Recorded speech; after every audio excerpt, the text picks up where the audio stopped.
रोवे न समझी साले, रोवे न समझी साले, पीटे न कपार हो बहिनिया मरी भागी गईनी। ले थानेदार हो बहिनिया मरी भागी गईनी। सुना थानेदार हो बहिनिया मरी भागी गईली।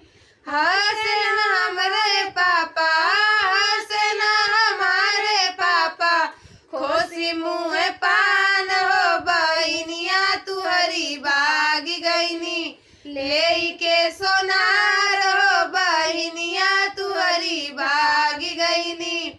ले के सोनार हो बहिनिया तुहरी भागी गईनी। रोवे न भसरू साले, रोवे न भसरू साले, पीटे न कपार हो बहिनिया मरी भागी गईनी। सुना थानेदार हो बहिनिया मरी भागी गईनी। सुना थानेदार हो बहिनिया मरी भागी गईनी। हसन हमरे चाचा, हसन हमारे चाचा, खोसी मुँह पान हो बहिनिया तुहरी भागी गईनी। ले के सोनार हो बहिनिया तुहरी भागी गईनी। ले के सोनार हो बहिनिया तुहरी भागी गईनी।